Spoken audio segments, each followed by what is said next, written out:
Good afternoon, everyone. So we're going to get started. My name is Trinea Reed. I am the Workforce Development Manager here at the Amputee Coalition. And today we're going to go over mock interviewing. And this session is titled Mock Interviewing 101.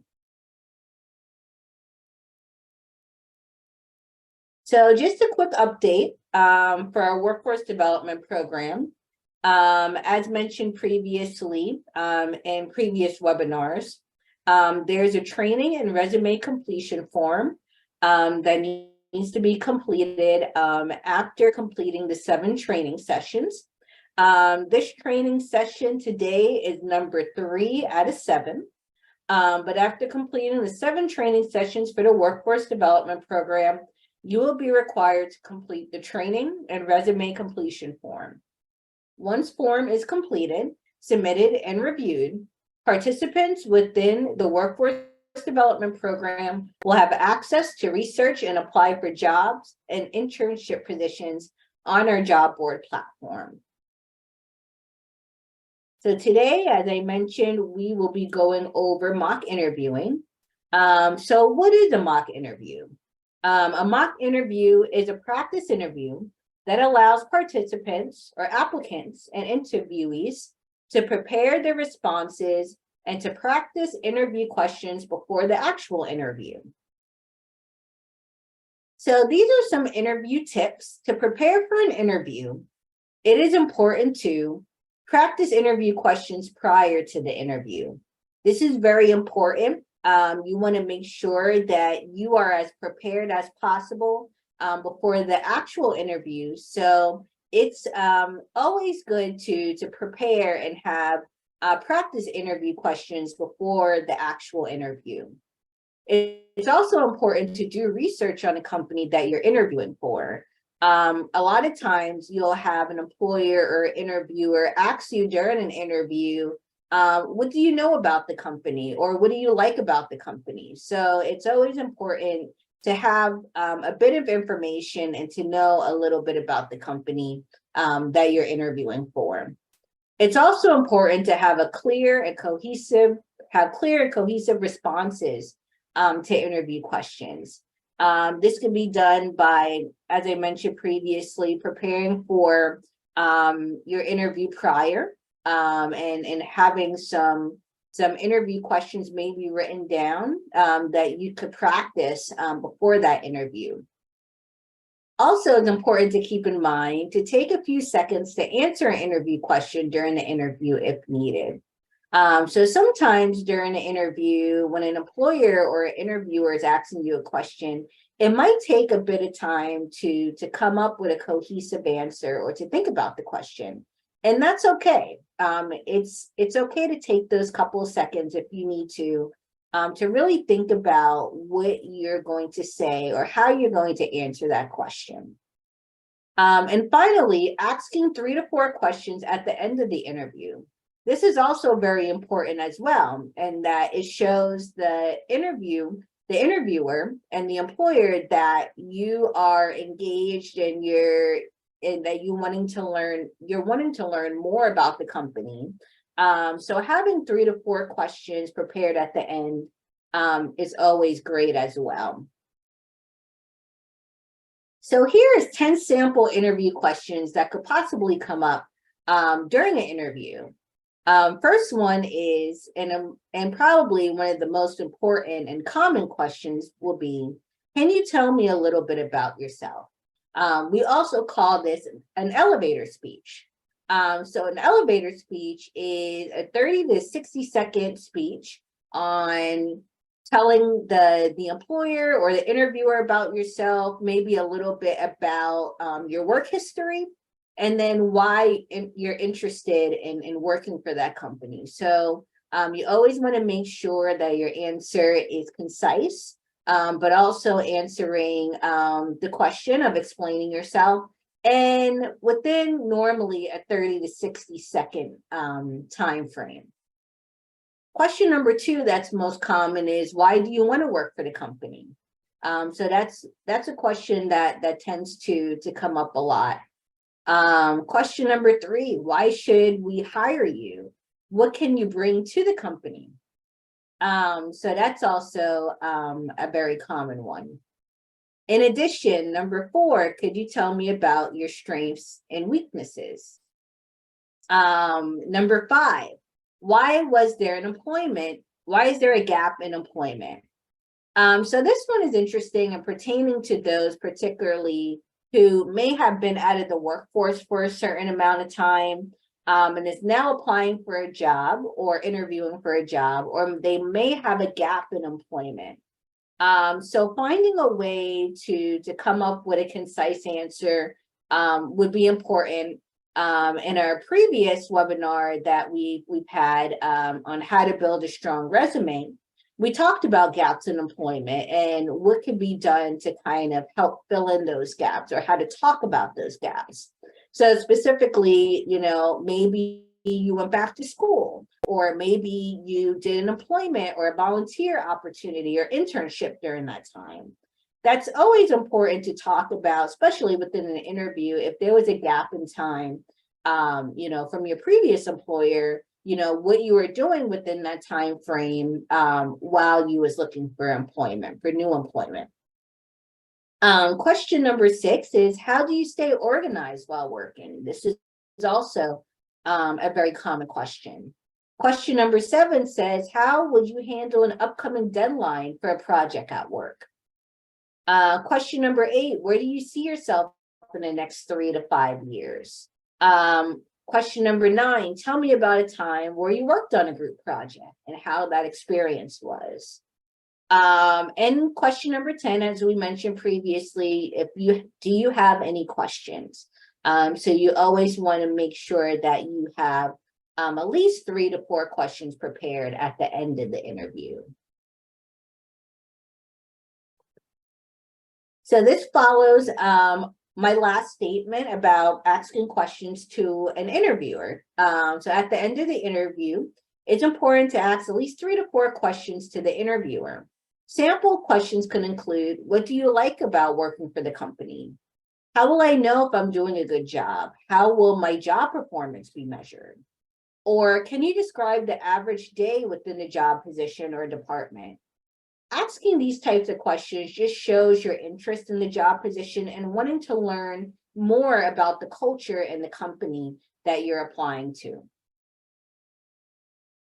So now I'm going to leave time for us to do a group activity where we will practice answering some interview questions.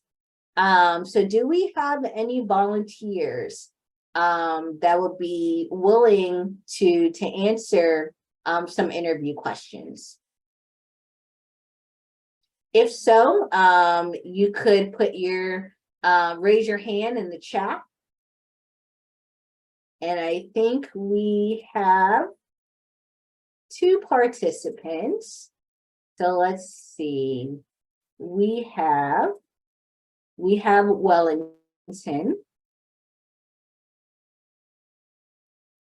Hi, Wellington. How are you? I'm good, thank you.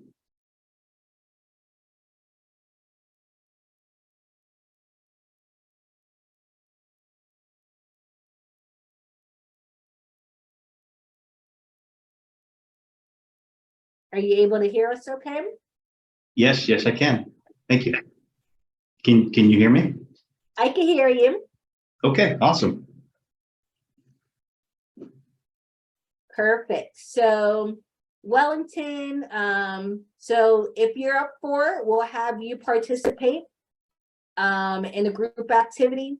And Okay. I think we have Tom. Hi, Tom. How are you?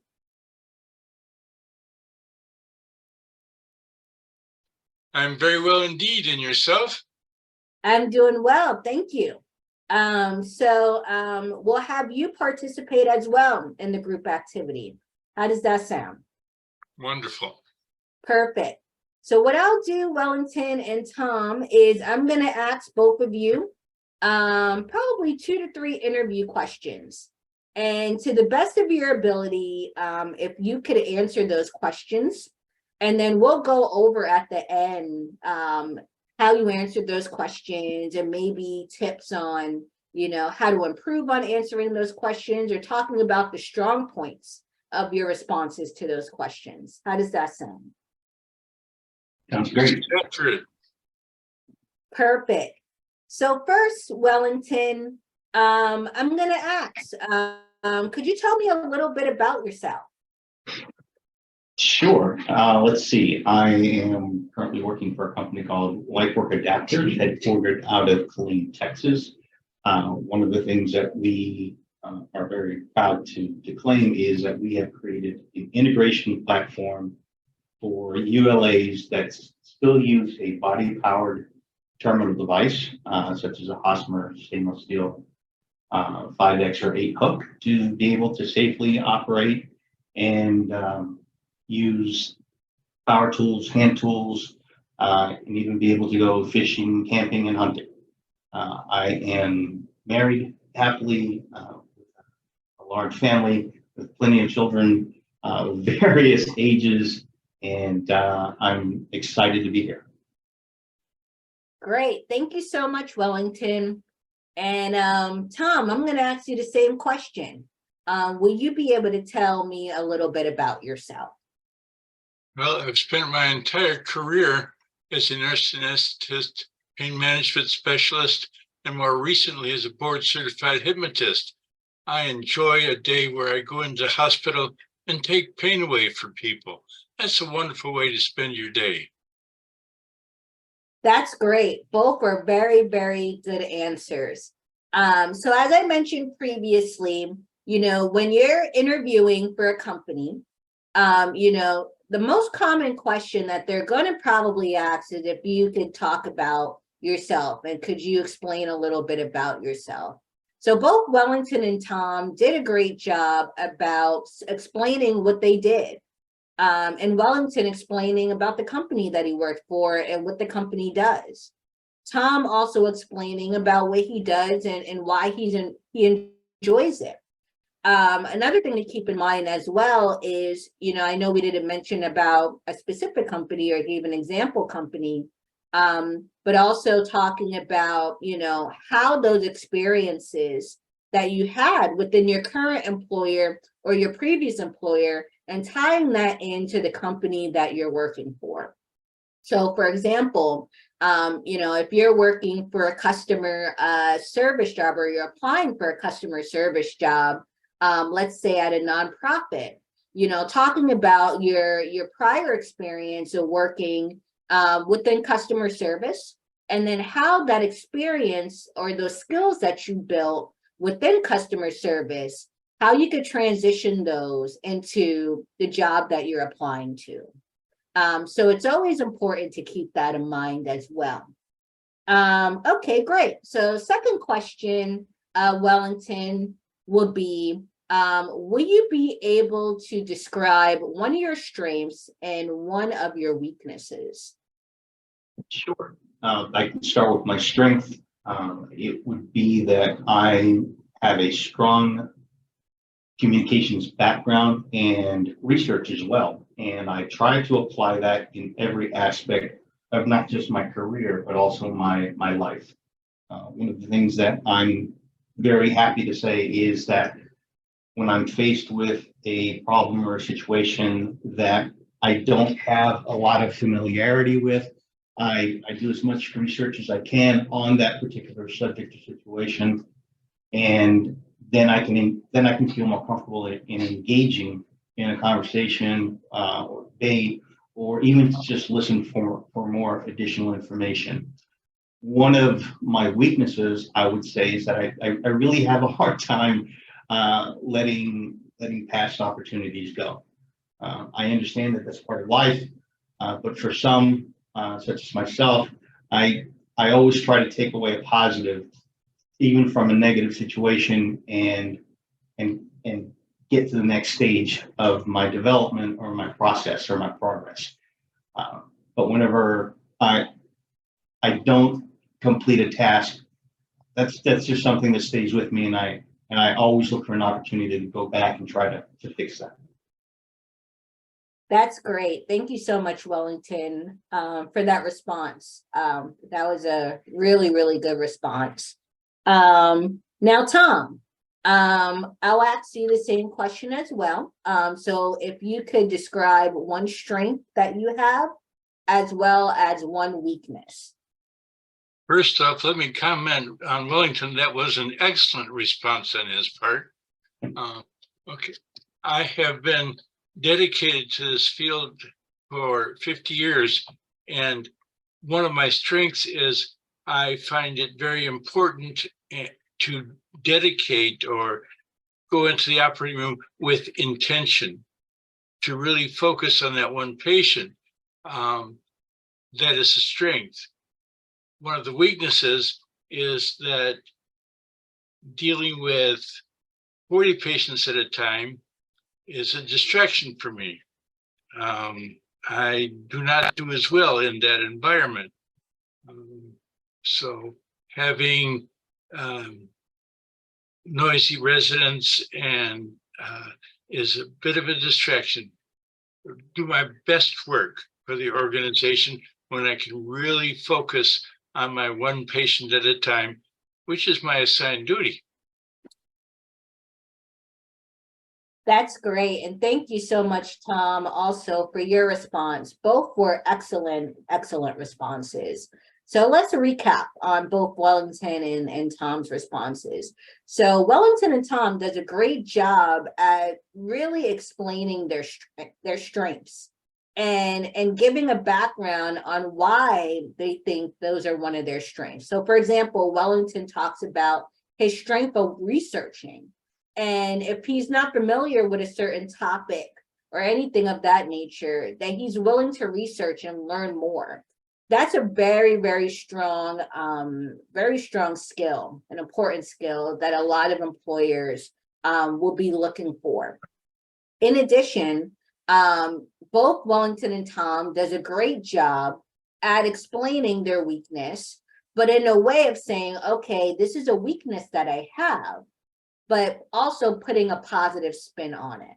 So that's important as well. When you're explaining your weakness, you want to say, well, this might be my weakness, but this is how I overcome it, or this is how I try to be better and improve on that weakness, to not make it a weakness and to transition it to a strength.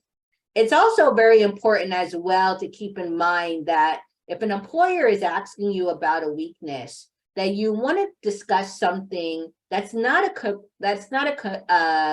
crucial component to the job. So for example, like I mentioned earlier about a customer service job, and if someone said to me, Trinea, could you explain one weakness that you might have? I wouldn't say, well, one weakness that I might have is public speaking or talking to people. Because within the role of customer service, I'm going to be talking to a lot of people throughout the day. So that wouldn't be a weakness that I would say during an interview. So you always want to make sure that the weakness that you provide is not a weakness that's part of the job position that you're applying to. And if you are discussing your weakness, talking about how you can improve on that weakness. Great. So the final question that I have for both you, Wellington, and Tom would be, how do you meet deadlines, or what do you do to help to get your task completed? So Wellington, I will start with you first. Okay, so when I receive a task to complete, immediately what I do is I look at the timeline, and when it's due, when certain sections are due, and in what order.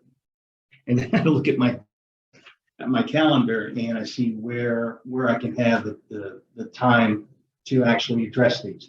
And then it's really just a matter of time management and managing my resources. So once my tasks begin and I follow the order and the timeline, I will mark them off just to make sure that I don't go back and duplicate my efforts. I always focus on moving forward, trying to respect, excuse me, the timeline of others that I may be involved with in the same project. So at the moment of milestones, we're all on the same page at the same time. That way, when we get to the end of the project, whether it be by matter of tasks or time, we all know that we're on the same page and progressing at the same in the same direction. That's great. Awesome. Thank you so much, Wellington, for your response. Now, Tom, same question. How do you meet deadlines for work, and what do you do? What strategies do you use to help you to get a project done or completed at work? Well, anesthesia is a team sport. However, my particular role is done by one person, yours truly. And so if there's a hiccup in getting things going, which there always is, I have added my skills as a board certified hypnotist. So I can be talking to my patient using hypnosis skills to be relaxing that patient before I even start to address the patient with pharmacologic agents. So I'm using non-pharmacologic approaches to relax the patient and get them ready for surgery even before I have time to get the drugs on board. This gives me an advantage in getting the patient ready and getting the room ready to go. That is much appreciated by my team and has gotten positive responses from the organization. That's great. Thank you so much, Tom, for your response as well. Again, both wonderful responses. Mainly, when you're in an interview with an employer or interviewer, that's one of the main questions that you might hear as well during an interview on how, do you plan or how do you strategize in getting the work done? What happens if you have projects that come up unexpectedly that you weren't preparing for, and how do you build that into your workday, and how do you build that around the other projects that you might have? So like Wellington mentioned, about time management and using a calendar, things of that nature. Tom talks about the strategies that he uses for his patients, to help them feel more comfortable in the process. So all are very good responses, and definitely responses that an interviewer or an employer would want to hear during the interview. So thank you so much, Wellington and Tom, for your participation. I really appreciate it. Wonderful answers. Thank you. Yes, thank you for asking.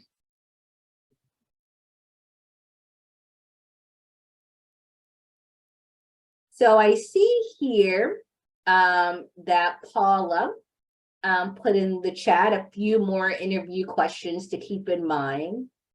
And Paula, I'm gonna unmute you if you wanted to talk a little bit about those sample questions that you have in the chat.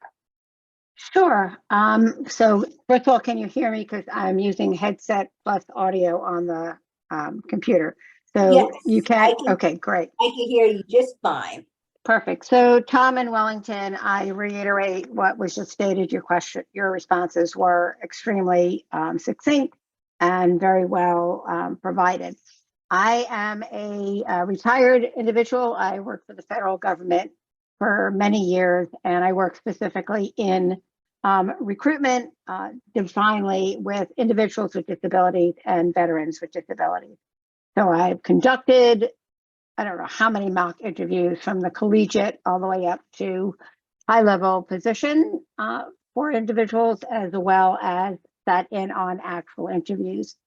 A few questions that could come up, whether it's on the federal or the public or the private sector, is tell me about a problem you had at work and how did you or did you not solve the problem? There's nothing wrong in saying I couldn't solve a certain problem. No one can solve everything. And it gives the interviewer, hopefully, an idea that you have the ability to go and seek out additional either information or ask for help instead of plodding along and possibly creating more of an issue instead of reducing the current problem. The other thing is, how did you handle working with a difficult coworker? What was, you don't have to define what the issue was, but how did you handle the issue? Some great follow-up questions can be, how do you see me, meaning the interviewer? What type of career growth is in the position that I'm being interviewed for?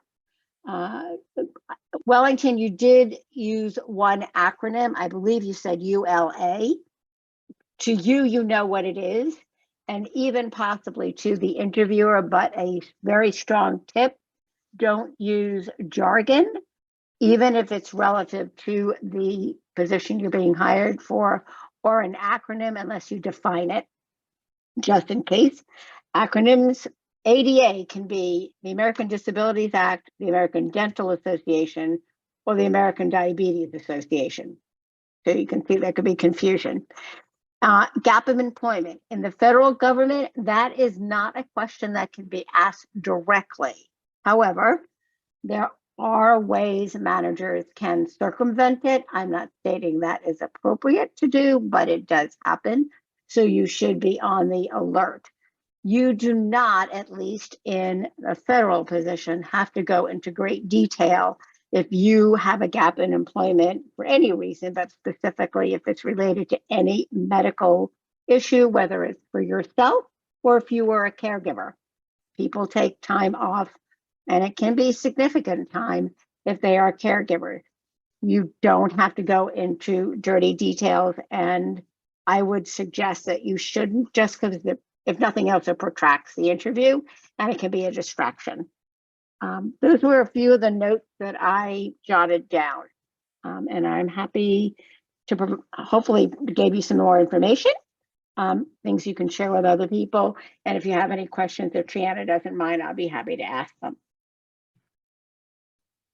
Thank you so much, Paula, for giving your expertise and providing additional interview questions, specifically within the public as well as the federal levels when it comes to interviewing. So thank you so much.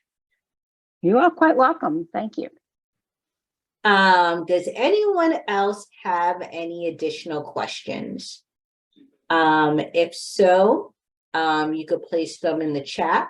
And then we could go from there to answer any questions that you may have, either for myself or for Paula.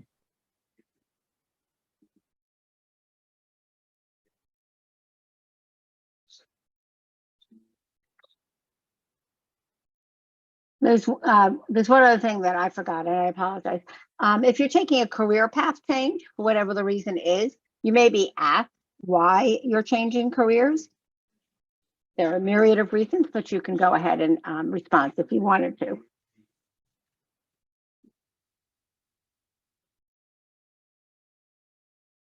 Thank you, Paula. Yeah, that's a great point as well.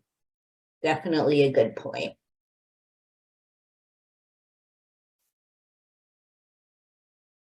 Let's see, I think we have a question from Wellington. He says that he works with disabled vets. What is the best way to bring up reasonable accommodations? Paula, will you be able to elaborate on that?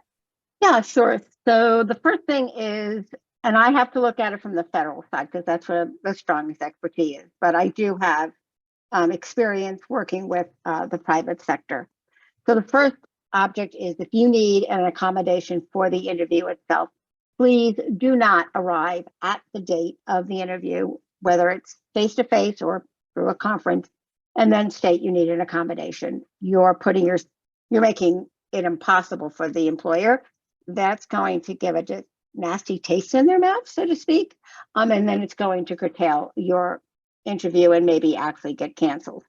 So make sure that if you're going in and you're somebody who uses a wheelchair for mobility or any other type of mobility disability, that there are not 15 stairs and there's no other access. You have to make sure with that. If you are hired and then want to address reasonable accommodation, first of all, it's the law, so they have to do it. The other thing is you have to understand that it's reasonable. And my quip to that is, if I suddenly decided that I wanted the federal government to build me my own building so it was mobility friendly, that's not reasonable. Okay. You cannot, even in the private sector, depending on what the position is, and definitively in the federal sector, simply bring in your own accommodation, meaning if it connects in any way to their network, or if it is deemed something that is not safe in that particular environment. However, they are required to make sure that you have something that allows you to do the job fully with or without a reasonable accommodation. Here's another example. If the job required you to lift a 50-pound something and it appeared that you could not, they can say, how would you move this 50-pound item from point A to point B? Your best answer would be, I can get it onto a cart and then I can push the cart to wherever it may be. So be prepared. You should know the job that you're going to be interviewing for. Try to be prepared with the concept of how you would actually finish the job with that accommodation, as long as it was reasonable. And I hope that made some sense for you, Wellington. Thank you so much, Paula.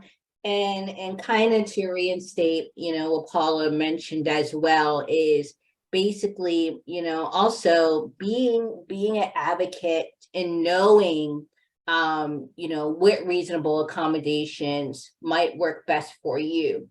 In addition, also very important as well to really review the job description in its entirety, to really know, okay, am I able to do that job with or without a reasonable accommodation?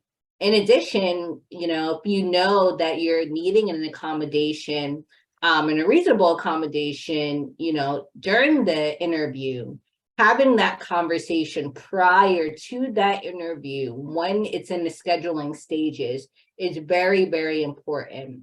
You don't want to wait until the day of the interview and, and not have that accommodation, or, not to be able to bring your best self to that interview because of not having that accommodation, to be able to be successful in that interview.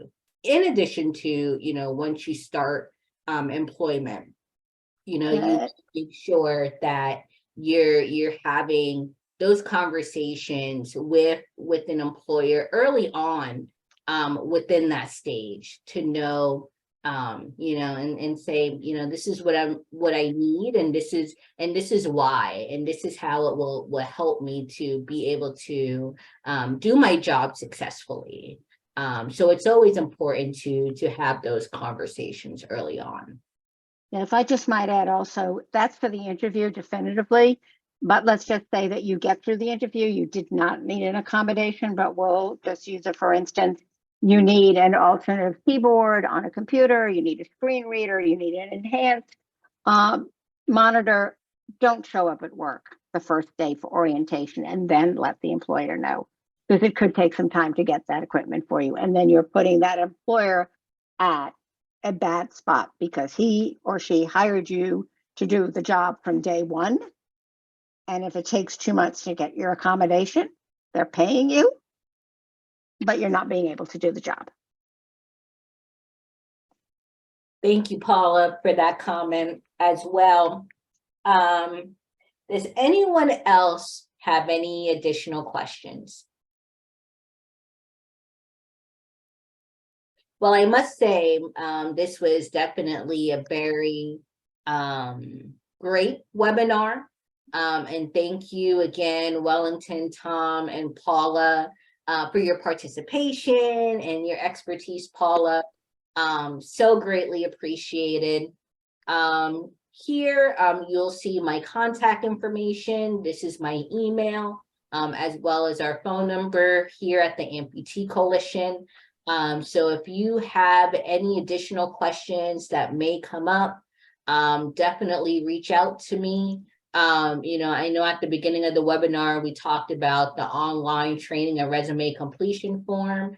But the step prior to that is if you're a participant looking for assistance with employment, definitely complete our registration form as well that we have on our workforce development webpage.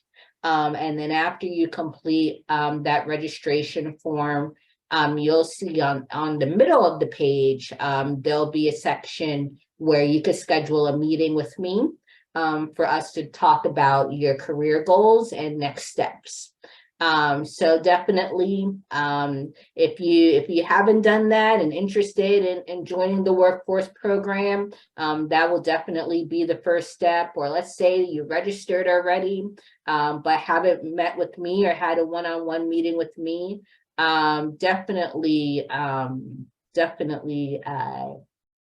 in scheduling a meeting with me as well, for us to go over specific career needs. This is definitely a great program. It's a lot, especially for those who are new into the workforce, as well as maybe those who might have been out of the workforce for some time. And I think it's great because there's webinars like this one, where we go over different job related topics. And then at the end of participation within the training webinars and after meeting with me and us going over your resume together, at that point, then you will have access to our job board platform, which is a great resource, and many different job opportunities there. So definitely, I encourage everyone to definitely take a look at the workforce development program, and join if you're able to. And if you have any additional questions, you could always reach out to me through email or phone call.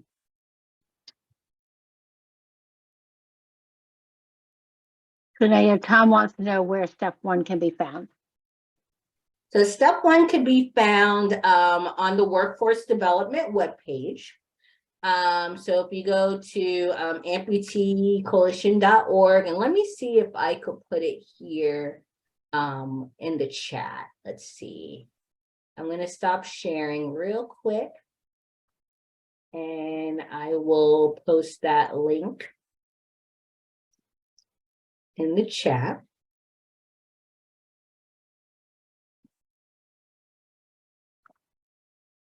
Perfect. So it's in the chat. When you go, Tom, to that website, you will see the first bullet point. It will say register for the workforce development program. When you click that link, it will take you directly to that one-page form to complete.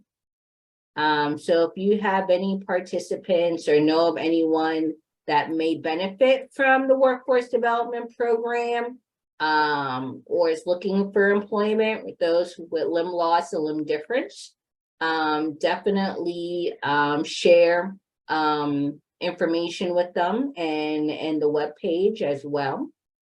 Renee, we can't see your the post you put in chat. Let's see.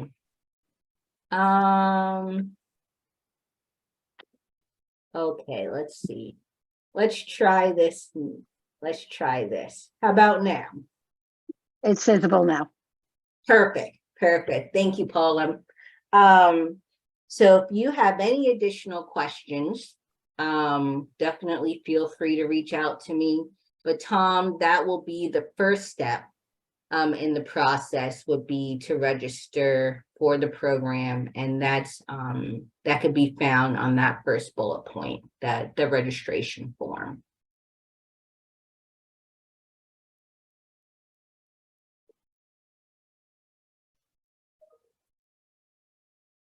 Do we have any other questions?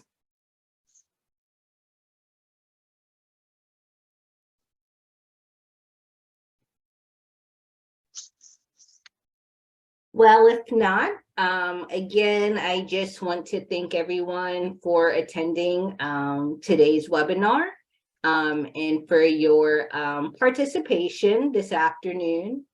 We will be having ongoing webinars and training sessions throughout the next couple weeks in June. So definitely keep an eye out on those. Those also could be found on our workforce development webpage. If you scroll down to the bottom of the page, you'll see where it says webinars.